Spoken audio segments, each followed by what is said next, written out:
Hello everyone, खमा गणी and welcome to the world of story. आ गया हूं फिर से मैं आप लोगों के सामने एक और नया सुपरनैचुरल एक्सपीरियंस लेकर। घर में हो शादी का माहौल और सारे कजिन्स एक जगह इकट्ठा हो गए हो तो और कुछ हो ना हो, लेकिन हॉन्टेड प्लेसेस और भूतों के बारे में बातें जरूर होती है। तो जब रात को सारे कजिन्स बैठते हैं तो ऐसा हो ही नहीं सकता है कि भूतों की कहानियां शुरू ना हो। और जब भूतों की कहानियां शुरू होती है तो लोगों को मचती है एक चुल हॉन्टेड प्लेसेस पर जाने की। कुछ ऐसा है हमारे आज के इस इंसिडेंट के अंदर, जहां पर कुछ कजिन्स ने डिसाइड किया अपने घर के पास में एक हॉन्टेड प्लेस को एक्सप्लोर करने का, लेकिन उनका एडवेंचर बदल गया एक एक्सीडेंट के अंदर।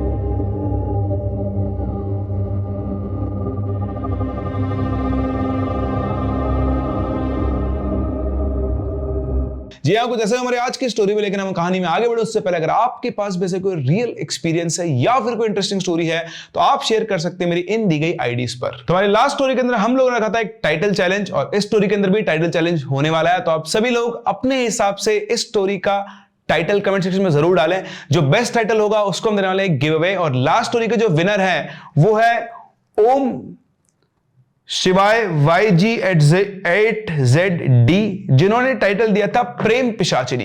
बहुत सारे टाइटल हमारे पास आए, पिशाचिनी का अधूरा प्यार, पिशाचिनी की अधूरी प्रेम का कहानी, पिशाचिनी की सच्ची कहानी। लेकिन इन टाइटल्स में जो हमारी टीम ने सिलेक्ट किया है वो है शॉर्ट एंड स्वीट, और जो इस स्टोरी को एग्जैक्टली एक्सप्लेन करता है वो है प्रेम पिशाचिनी। तो ओम शिवाय, आप मुझसे मेरी मेल आईडी के ऊपर कॉन्टैक्ट करें, हमारी टीम आपसे कनेक्ट करेगी और हमारी तरफ से आपके लिए एक छोटा सा give away prize. I hope आप सभी लोग अगली स्टोरी का भी बहुत ही यूनिक टाइटल सोचेंगे। ध्यान रखें, स्टोरी का टाइटल जब आप डिजाइन कर रहे हैं तो टाइटल छोटा होना चाहिए। स्टोरी को वो 2 से 3 लेटर्स के अंदर, 2 से 3 वर्ड्स के अंदर एक्सप्लेन करे और अपने हिसाब से आप अपनी क्रिएटिविटी दिखा सकते हैं। अब हम बढ़ते हैं इस कहानी में आगे। इसी के साथ साथ अगर आप चैनल पर नए हैं तो चैनल को सब्सक्राइब करना बिल्कुल ना भूलें, क्योंकि ध्यान रखें आपका सब्सक्रिप्शन हमारा मोटिवेशन। चलिए बढ़ते हैं अपनी कहानी में आगे। ये कहानी हमारे साथ शेयर की आर्या ने, जो खुद बिलोंग करती हैं दिल्ली से, लेकिन जो इंसिडेंट हुआ था वो था गोरखपुर में, जहां पर इनका गांव है। और यहां पर इनके घर में शादी थी किसी कजन की, और उस शादी के अंदर इनके बाकी का पूरा परिवार इकट्ठा हुआ था। तो इनके जो 6, 7, 8 कजिन्स थे, सब मिलकर इन्होंने बहुत मस्ती की शादी के अंदर। फेवरेट इनका जंक फूड खाया, घूमे फिरे। उसके बाद रात को सब लोग बैठे, तो आप जानते हैं शादी के माहौल में लेट रात तक कोई सोता ही नहीं है। तो ये सब लोग बैठे हुए थे और बैठकर जो पैरानॉर्मल रिसर्चर्स होते हैं यूट्यूब पर उनकी वीडियोस देख रहे थे। अब उन रिसर्चर्स का वीडियो देख देख कर इनके अंदर का पैरानॉर्मल रिसर्चर भी जाग गया, और उन सब लोगों ने डिसाइड किया कि यार अपने घर से, इनके घर से करीबन 1 किलोमीटर दूर एक ऐसा घर था जो बहुत सालों से बंद पड़ा हुआ था। इन सब ने डिसाइड किया कि हम लोग भी चलकर उस घर को आज एक्सप्लोर करेंगे। तो ये टोटल 6 कजिन्स थे। इनमें सबसे बड़ी थी दृष्टि, फिर थे वेद भैया, उसके बाद थे आद्विक भैया, फिर था आशु, फिर थी पीहू, और ये थी आर्या। तो 6 कजिन्स थे जिन लोगों ने डिसाइड किया कि सब मिलकर उस अबंडेंट हाउस के अंदर जाएंगे। तो सबसे पहले ये लोग निकले और अपने एक और भैया थे, इनके सबसे बड़े भैया, इनका नाम था अनुज भैया, उनके पास गए। उनसे पूछा कि भैया हम लोगों ने सोचा है कि वो वाला जो घर है ना उसके अंदर आज हम रात को घूम कर आए। तो अनुज भैया ने उनकी बात सुनते उनसे कहा कि नहीं नहीं, उस घर में जाने की कोई जरूरत नहीं, वहां पे जाना ठीक नहीं है, वो अच्छी जगह नहीं है, तुम लोग यहीं खाओ पियो मजे करो, कहीं पे किसी को कहीं नहीं जाना है। तो जैसे अनुज भैया ने मना किया तो सब लोग वापस से चुपचाप आ गए। लेकिन क्या आपको लगता है कि उनके मना करने से लोग मानने वाले थे? बिल्कुल, ये सब लोग वापस आए और प्लान बनाया कि हम किसी को बिना बताए वहां पर जाएंगे। अब जैसे ये प्लान बना तो जो आशु और पीहू थे, ये दोनों ने बैकआउट कर दिया कि नहीं भैया, अनुज भैया ने मना कर दिया है, हम लोग तो वहां पर नहीं जा रहे, अगर गलती से किसी को पता लग गया ना तो हमको बहुत मार खानी पड़ेगी। तो ये सब लोग उनका मजाक उड़ा के बस फट गई तुम्हारी, अभी तक तो तुम लोग बात कर रहे थे कि वहां चलेंगे वहां चलेंगे, और अब बोलते नहीं नहीं यार हम लोग तो नहीं जाने वाले, तुम लोग को जाना है तो जाओ। तो उन्होंने बोला ठीक है, हम चारों तो जाएंगे, लेकिन एक बात ध्यान रखना, तुम ये बात किसी को भी नहीं बताओगे। तो उन्होंने बोला कि हाँ ये बिल्कुल सही है, हम किसी को कुछ नहीं बताएंगे, तुम लोग आराम से जाओ, अगर ऐसा कुछ इश्यू हुआ तो हम तुमको फोन कर देंगे, तुम फटाफट से वापस आ जाना। तो इस तरह से इनका प्लान फाइनलाइज हुआ कि दृष्टि, वेद, आद्विक और आर्या, ये 4 लोग वहां पर जाएंगे और उस घर को एक्सप्लोर करेंगे। तो मैं आपको बता दूं, ऐसा नहीं कि रात को लेट गए, इन्होंने नेक्स्ट डे का पूरा प्लान बनाया कि चुपचाप चलेंगे। तो जब सब लोग शादी के फंक्शन में बिजी थे तो करीबन शाम को 7 बजे के आसपास ये चारों उस घर पे गए। तो जो घर था उसका बाहर बाउंड्री वॉल थी, गेट उसका मेन बंद था, लेकिन जो बाउंड्री वॉल थी उसकी हाइट ज्यादा नहीं थी, तो आराम से जंप करके अंदर जा सकते थे। तो चारों लोग ही जंप करके उस घर के अंदर पहुंचे। तो घर जो था उसमें एक बड़ा सा नीम का पेड़ था। घर बहुत बड़ा नहीं था, एक दो मतलब फर्स्ट 2 फ्लोर बनी थी, ग्राउंड फ्लोर और फर्स्ट फ्लोर का एक घर था नॉर्मल सा। वो उस बाउंड्री वॉल के अंदर एक कुआं था। तो ये लोग वहां पहुंचे, उस स्ट्रक्चर जो बनी हुई थी घर की वहां पर पहुंचे, देखा तो मेन गेट के ऊपर लॉक लगा हुआ था, लेकिन मेन गेट के पास में एक विंडो थी। तो जो दृष्टि थी उसने खींच के एक लात मारी उस विंडो पे, तो विंडो खुल गई। और विंडो खुलने के बाद ये सब लोग उस विंडो के थ्रू उस घर के अंदर चले गए। पूरा उन्होंने घर का मौका मुआयना किया, अच्छे से घूमा, हर नीचे वाले जो रूम्स थे वो घूमे, फिर उसके बाद सीढ़ियां चढ़कर वो छत पर चले गए। छत पर चल के जब सब लोगों ने देखा तो उनको ध्यान आया कि वेद यहां पर नहीं है। तो सबने पूछा कि भाई वो वेद कहां गया। तो सबने देखा, उन्होंने आवाज दी वेद वेद कहां है, तो कोई जवाब नहीं आया। तो उनको लगा कि हो सकता है वेद को डर लगा होगा और नीचे से भाग गया है। सब लोगों ने अज्यूम कर लिया कि वेद को डर लगा है और वो यहां से भाग गया है। फिर ये वहां से नीचे उतरे, छत पे से उतर कर ये वापस जब घर जाने लगे दीवार कूदकर, तो अचानक से दृष्टि की नजर वेद के ऊपर पड़ी। तो जो कुआं था उस कुएं की मुंडेर के ऊपर वेद खड़ा हुआ था और कुएं के अंदर चुपचाप खड़ा होकर देख रहा था। वो लोग उसके पास पहुंचे और पहुंचकर जो आद्विक था, आद्विक ने उसके सिर पे एक थप्पड़ मारा ऐसे प्यार से, बोला भाई क्या कर रहा है यहाँ पे, अरे कुएं के अंदर क्या देख रहा है, तेरे को पता है हम कितना परेशान थे, हम तो इतनी देर से आवाज लगा रहे, कोई जवाब ही नहीं दे रहा। तू उधर वेद ने कोई जवाब नहीं दिया। यहां से आ रहे उस वेद के पास गए और बोलती है, सुन तेरे को सुनाई नहीं आ रहा, क्या कर रहा है बैठ के, चल घर चलते हैं, अगर अनुज भैया को पता लग गया ना तो सबकी अच्छी खासी क्लास लग जाएगी। इतना बोलते हुए चुपचाप उठा और उठकर घर की तरफ चलने लग गया, बोले इनके साथ चलने लग गया। वो कुछ भी नहीं बोल रहा था। सभी लोग उसके रिएक्शन देख कर थे, क्या हो गया इसको, शांत सा क्यों हो गया है। तो उनको लगा कि जरूर हमारे साथ प्रैंक कर रहा है, एक्टिंग करने की कोशिश कर रहा है। तो उन लोगों ने इसको इग्नोर किया और चुपचाप उसके साथ साथ चलने लगे। पूरे रास्ते तीनों कजिन्स बात करते रहे, लेकिन वेद ने एक शब्द भी नहीं बोला। ये लोग पहुंचे, जब तक ये पहुंचे तो वहां पर इनका दोनों वेट कर रहे थे, पीहू और आशु। वहां के पूछते क्या हुआ क्या हुआ, तो उन्होंने बताया कि कुछ भी नहीं था यार, पूरा खाली पड़ा हुआ था, बस हाँ देख के आ गए। तो तुम लोग फालतू में डरे, तुम लोग साथ चलते, तुमको मजा तो आता। तो बोलते नहीं नहीं नहीं, हम लोग यहीं पर ठीक है, वैसे मैं आपको बता दूं यहाँ पर किसी को कुछ भी पता नहीं चला है और खाना वाना लग गया, तुम लोग चलो कि चुपचाप खाना खा लो। तो सभी लोग सीधे पहुंचे खाना खाने के लिए। सभी लोग टेबल के ऊपर बैठ गए, वेद भी इनके साथ वहीं पर बैठा हुआ था, उसके लिए भी खाना लगाया गया। वेद की फेवरेट सब्जी थी बटर पनीर और उसके साथ नान, इसका फेवरेट फूड था। जब भी कभी भी कहीं भी होता उसे जरूर खाता था, चाहे उसका पेट भरा हुआ हो तब भी वो उस फूड को खा ही लेता था। लेकिन आज जब वो प्लेट उसके सामने सजी हुई थी, वेद नहीं खा रहा था। जब वो खाना नहीं खा रहा था तो बाकी लोगों ने बोला बे खाना खा ले, आज तो तेरा फेवरेट फूड है। उसने कोई जवाब नहीं दिया। उसको दोबारा जब फोर्स करता बोलता नहीं मुझे भूख नहीं है, मुझे नहीं खाना है। इतना बोल के वो उठ के जाने लगा। जैसे वो जाने लगा तो जो वेद की मम्मी थी उसकी नजर उसके ऊपर पड़ी, उससे बोला बेटा खाना तो खा ले, तूने सुबह से कुछ नहीं खाया है। तो बोलता नहीं मुझे भूख नहीं है, मैं सोने जा रहा हूँ। तो अब मम्मी को तो आप जानते हो, तो मम्मी उसको बार बार फोर्स कर रही, तो उसके पापा आ जाते हैं, बोलते कि छोड़ो ना, बच्चे हैं, दिन भर में कुछ ना कुछ खा लिया होगा, तुम क्यों परेशान हो रही हो, खा लेगा बेटा, जाओ सो जाओ। तो वेद वहां से ऊपर चला गया और ये सबके सब लोग सोच रहे थे, क्योंकि इनको सबको पता था कि आज किसी ने कुछ भी नहीं खाया है, आखिर वेद खाना क्यों नहीं खा रहा है। बट अभी भी सब लोगों को यही लग रहा था कि वेद ना नाटक कर रहा है और वो इन सबको डराने के लिए ये सब कर रहा है। अब वेद वहां से चला गया और बाकी कजिन ने खाना पीना खत्म करके ये लोग भी वापस अपने कमरों में सोने चले गए। तो वेद, आद्विक और आशु ये तीनों एक ही बेड पर सोते थे एक रूम के अंदर, और उसके बगल वाले रूम के अंदर पीहू, आर्य और दृष्टि ये तीनों सोया करते थे। सब लोग सो गए। रात को अचानक से आशु इनके रूम में आता है और आर्या को जगाता है, बहुत तेज लगा, बोलता दीदी दीदी जल्दी उठो। तो उसकी इतनी तेज आवाज से बाकी दोनों भी उठ जाते हैं, दृष्टि और पीहू भी, और उठकर आर्या बोलती है कि तू पागल है कि यार, सोने देना, कल सुबह फिर से उठना है। बोलता जल्दी जल्दी मेरे साथ चलो, उधर चलो उस रूम के अंदर। तो बोलती है क्या हो गया। तो उसका हाथ पकड़ता है, उनको लेकर आता है। उसी के पीछे पीछे दृष्टि और पीहू भी उस रूम के अंदर पहुंचते हैं। जैसे ही वो तीनों उस रूम में पहुंचकर देखते हैं, बिल्कुल शॉक्ड रह जाते हैं।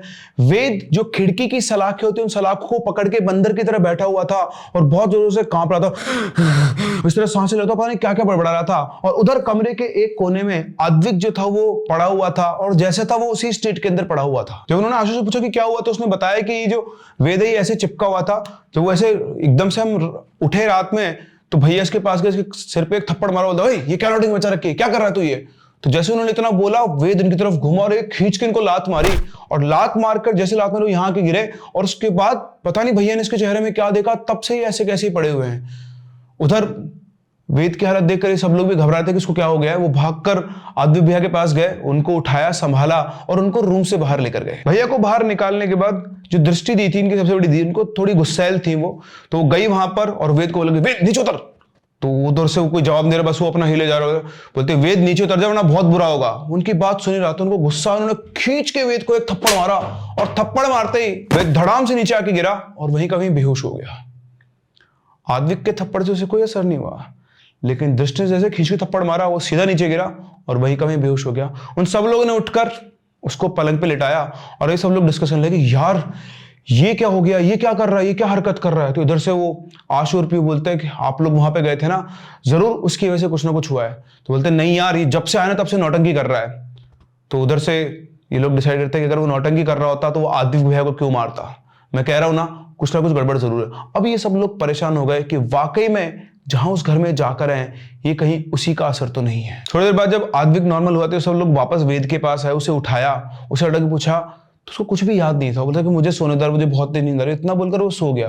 वो ऐसे सोया जैसे किसी को गहरी नींद में आप उठाते हो ना, कुछ बोलता है और वापस सो जाता है, उसे मतलब ही नहीं क्या चल रहा है इस दुनिया के अंदर। अभी सब लोग बैठे और बोले यार कल चाचा की हल्दी है, अब हम किसी को बताएंगे या तो बात बिगड़ेगी, अगर कुछ और नाटक हुआ कल तो बहुत दिक्कत हो जाएगी, किसी ना किसी को तो बताना पड़ेगा। तो अब सब लोगों ने मिलकर डिसाइड किया कि अनुज भैया को बताते। तो अनुज भैया सब लोग बहुत डरते थे, लेकिन आद्विक जी भैया जो थे वो थोड़ा उनसे कम डरते थे। तो आद्विक भैया और दृष्टि दोनों मिलकर, क्योंकि सबसे बड़े वही थे इनके अंदर, वो अनुज भैया के पास गए और अनुज भैया को जाकर उन्होंने बताया कि भैया हम वहां गए थे और ऐसी ऐसी बात हो गई। उनकी बात सुनते सबसे पहले तो अनुज भैया उठे और उठते खींच के आद्विक को एक थप्पड़, जैसे आद्विक को थप्पड़, दृष्टि दीपा गायब, वो पीछे खड़ी हो गई। और थप्पड़ पड़ते ही वो बोलते हैं अबे सालो तुमको मना किया था ना वहां जाने को, तुमको समझ में नहीं आता क्या, तू और दृष्टि तो बड़े हैं, किसी वजह से मैं तुमको मना किया था, तुमको बिल्कुल अक्ल नहीं है, क्यों गए तुम वहां पर। तो उधर से वहां से भागकर एकदम से अपने नंबर बढ़ाने के लिए आशु और पीहू बोले भैया हम लोग को भी साथ लेके जाना था, हमने तो मना कर दिया लेकिन ये लोग सब चुपचाप चले गए। तो इतना बोलते उनके भी एक ही थप्पड़ मारा। अबे जब तुमको पता था कि ये लोग गए हैं तो तुम मुझे बता नहीं सकते थे, मैं इनको रोक लेता। तो बहुत डांटा उन्होंने उनको। और थप्पड़ तो इस फैमिली में चलते मजाक चल रहा हो, हर कोई हर किसी को थप्पड़ मार रहा है, चल रहा है। सो होता है कुछ फैमिलीज में बड़े भाई जो होते हैं समझाने के लिए छोटे भाई को थप्पड़ मारते, और ऐसी गलती में थप्पड़ पड़ता ही पड़ता है। तो सब लोग अपने अपने गाल पकड़े खड़े हुए थे कि भैया अब जो हो गया वो तो हो गया, लेकिन अब क्या करना है। तो भैया ने आद्विक से बोला तुम एक काम करो, तुम लोग वेद के ऊपर नजर रखो, संभाल के रखो उसको, मैं कुछ सोचता हूं। तो अगले दिन इनके जो चाचा की शादी थी उनकी हल्दी थी, और वहां पर इनके फादर ने एक बहुत बड़े पंडित जी को बुलाया था। बहुत उनसे रिक्वेस्ट करने के बाद, वो बहुत माने हुए पंडित जी थे, और बहुत रिक्वेस्ट करने के बाद वो पंडित जी इनके शादी के फंक्शन को अटेंड करने कल आने वाले थे। तो अनुज भैया को ये चीज पता थी, उन्होंने बोला कि आज तो इसको संभालना पड़ेगा, कल इसका कुछ इलाज करने की कोशिश करते हैं। तो सुबह वो पंडित जी आए, जो हल्दी की रस्म थी वो हुई। उसके बाद जो इनके पिताजी और ताऊ जी थे उन्होंने बोला सब बच्चों आओ बच्चों महाराज का आशीर्वाद लो। तो सभी बच्चे आए, उनके पैर छुए, महाराज सबका आशीर्वाद दिया। लेकिन सब बच्चों में सिर्फ वेद उनका आशीर्वाद लेने आगे नहीं आया। तो उनके पापा ने बोला वेद आओ पंडित जी का आशीर्वाद लो। तो वेद वहां सरका नहीं, तो उसको पकड़ के आगे लेकर आया। जैसे पकड़ के आगे लेकर आए, पंडित जी ने एकदम से वेद का हाथ पकड़ लिया। हाथ पकड़ के उन्होंने अपनी आंखें बंद की, थोड़ी देर उन्होंने ध्यान लगाया, उसके बाद आंखें खोल के बोलते हैं इस लड़के के ऊपर तो किसी ऊपरी आत्मा का साया है। इतना तो सब लोग शॉक्ड हो जाते हैं, क्या आत्मा का साया। तो उन्होंने एकदम से आर्य की तरफ देखा, उसकी आंखों में कुछ ना कुछ दिखा। उन्होंने बोला बेटा इधर आओ, कुछ हुआ था साफ साफ बताओ। तब उसने चारों तरफ देखा, सभी लोग घर वाले खड़े हुए हैं, और उसके बाद उसने सब कुछ बता दिया कि इस तरह से हम लोग उस घर के अंदर गए थे, और जब से हम उस घर से आए तब से वेदना बड़ा अजीब सा हो रहा है, कल रात को ऐसे उनके ऊपर चढ़ा हुआ था। सब कुछ उन्होंने सबको सारी चीज इंसिडेंट खोल के बता दी।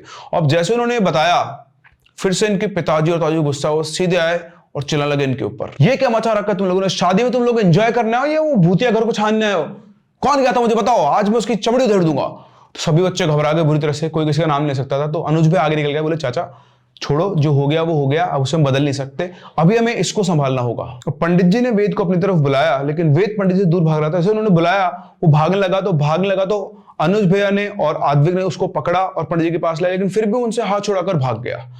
और वो भाग के बाहर जा रहा था। बाकी सब लोग तो नॉर्मल थे, लेकिन दृष्टि का टेम्पर आउट हो चुका था।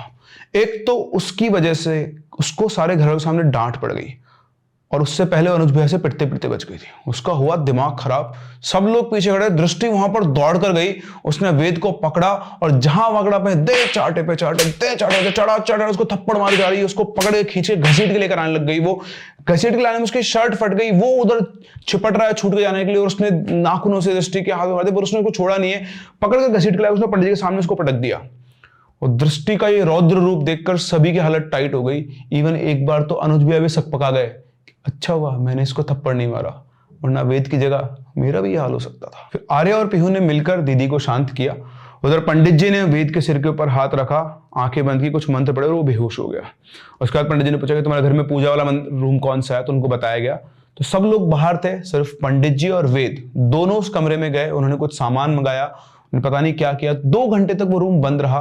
2 घंटे बाद पंडित जी वेद को लेकर वहां से बाहर निकले। उन्होंने उसको वहां पर बिठाया तो वेद जो था वो बुरी तरह से शिवर कर रहा था, हिल रहा था, है ना। और पंडित जी ने बिठाते ही सब लोग वहां खड़े थे, उन्होंने बोला चल अब बोल, कौन है तू, उस बच्चे को क्यों परेशान कर रखा है। तो उधर से उसकी अंदर से एक लड़की की टाइप की आवाज आती, बोलती कि मेरा नाम परमीला है। तो बोलता तू उसके शरीर में क्यों आई है और क्यों परेशान कर रखा है इसको। तो बोलते कि ये लोग मेरे घर पर आए थे और मैं उस कुएं में रहती हूं, ये लड़का उस कुएं के अंदर झांक रहा था और जैसे ही वहां पर आया मैं इसके शरीर में आ गई। फिर पंडित जी बोले लेकिन तू इससे क्या चाहती है, इसके शरीर में क्यों आई है। तो बोलती कि मुझे मुक्ति चाहिए। बोलते मुक्ति चाहिए, पहले ये तो बता तू है कौन और तेरे साथ हुआ क्या है और उस कुएं के अंदर तू क्या कर रही है। तो बोलती है कि मेरा भी एक अच्छा खासा हंसता खेलता परिवार था, मैं भी एक खुशमिजाज लड़की थी, मेरे माँ बाप दोनों थे, लेकिन हमारे इस गांव में एक सेठ रहता था। उस सेठ की हमारे घर के ऊपर नजर पड़ी, उसने हमारे माँ बाबा से उस घर को खरीदने की पेशकश की लेकिन उन्होंने मना कर दिया। तो उसने धोखे से उन दोनों को अपने घर पे बुलाया और मार दिया और उनके दोनों के अंगूठों के निशान ले लिए और उनकी जो लाश थी उनको लाकर हमारे घर के कुएं के अंदर डाल दिया। फिर इसके बाद वो मुझे अपने साथ ले जाना चाहता था लेकिन मैंने भी उसी कुएं के अंदर कूदकर अपनी जान दे दी और तब से मैं उस कुएं में ही भटक रही हूं। फिर पंडित जी ने कहा कि अगर तुझे इंसाफ चाहिए तो सेठ का नाम बता, हम पुलिस में उसकी कंप्लेन करेंगे और तुझे इंसाफ दिलाएंगे। इतना बोलते हुए दोस्तों से हंसने लगी, हा हा हा हा, इंसाफ तो मैं पहले ही कर चुकी हूं। उस सेठ को तो मैं बहुत टाइम पहले उसी कुएं के अंदर लाके मार चुकी हूं, लेकिन बस अब मुझे चाहिए मुक्ति। ये लड़का मेरे पास आया इसलिए मैं उसके शरीर में आ गई क्योंकि मुझे ये तरीका दिखा कि यही इंसान मुझे मुक्ति दिला सकता है। तो पंडित जी ने कहा तुझे मुक्ति चाहिए लेकिन तुझे मुक्ति दिलाए कैसे, उस कुएं से अब हम तेरा शरीर तो निकाल ही नहीं सकते, तुझे मुक्ति मिलेगी कैसे। तो बोलती है कुछ नहीं, मुझे बस तुम पुड़ी पुए और खीर बनाकर उस कुएं के अंदर डाल देना और डालने के बाद उस कुएं के अंदर आग लगा देना, मुझे मुक्ति अपने आप मिल जाएगी। उसके बाद ये कहकर वो बेहोश हो गया। सभी लोगों ने बहुत ध्यान सुन लिया था कि उसको क्या चाहिए। अगले दिन पंडित जी उस घर में गए सभी लोगों को लेकर, वहां पर उन्होंने पूजा पाठ किया। उसके बाद पुड़ी खीर पुए ये 3 चीजें उनको खिलाई और उस कुएं के अंदर डाली और उसके बाद उस कुएं के अंदर आग लगा दी। उसके बाद पंडित जी ने वेद को एक रुद्राक्ष की माला पहनाई, बाकी सब लोगों को रक्षा सूत्र बांधा और कहा कि कोई घबराने की बात नहीं है, वो जो भी कुछ थी वो चली गई है, वो ऐसी कोई स्पिरिट या एंटिटी नहीं थी जो इसको नुकसान पहुंचाए। उसको चाहिए थी मुक्ति। जब ये वहां पहुंचा उस कुएं के पास तो उसे अपनी मुक्ति का एक मात्र सहारा ये लड़का लगा और क्योंकि यही उस कुएं के पास पहुंचा था इसलिए उसके शरीर में आ गई और अब वो जा चुकी है, अब उसको कभी कोई हार्म नहीं करेगी। लेकिन फिर भी उन्होंने वेद से कहा कि तुम ये रुद्राक्ष माला हमेशा पहन के रखो और हर दिन महादेव का जाप किया करो। उसके बाद से अब तक दोबारा कभी उसके अंदर ऐसा कोई चेंज, ऐसा कोई परिवर्तन नहीं दिखा है वेद के अंदर, वो बिल्कुल ठीक है। और ये सब इंसिडेंट होते 2021 में। अभी वो बड़ी अपनी जेई वगैरह की तैयारी कर रहा है, सभी लोग सेटल्ड है। तो ये था एक इंसिडेंट जो इन कजिन्स के साथ हुआ जब ये एक्सप्लोर करने पहुंचे एक अबंडेंट हाउस को, जिसकी हिस्ट्री इनमें से किसी को भी पता नहीं थी। अनुज को ये बात पता थी लेकिन वो बच्चों को उसने ये बात बताई नहीं, सिर्फ ये बोल दिया कि वहां जाना नहीं है। यहां पर मैं मानूंगा कि उनकी भी गलती थी, अनुज की भी। उनको समझाना चाहिए था कि यार उस घर में ऐसा इंसिडेंट हुआ है, इस वजह से मैं तुमको मना कर रहा हूं, अदरवाइज मैं मना नहीं करता। क्योंकि कई बार हम ये सोच जाते हैं कि बच्चों को ये बात क्यों बताएं। ये ध्यान रखें, ये ह्यूमन माइंड है, आप इसको जिस चीज के लिए मना करोगे इसको उसकी करने की टेंडेंसी और ज्यादा होगी। लेकिन अगर आप लॉजिकल रीजन देकर ये बताओगे कि वहां जाना सेफ क्यों नहीं है, तो वो बच्चे इस बात को समझते और वो वहां पर नहीं जाते। तो इस चीज का ध्यान बच्चों को भी रखना चाहिए और बड़ों को भी रखना चाहिए कि कभी भी ऐसी कोई जगह हो बच्चे वहां जाने की जिद करे तो उनको एक्चुअली लॉजिक से समझाना चाहिए कि वहां पर जाना सेफ क्यों नहीं है। आई होप आप लोगों को भी इस इंसिडेंट से सीखने को मिला होगा। आपको स्टोरी कैसी लगी मुझे कमेंट सेक्शन में जरूर बताएं। हम लोग मिलते हैं अपनी अगली कहानी में, तब तक के लिए keep loving and keep listening.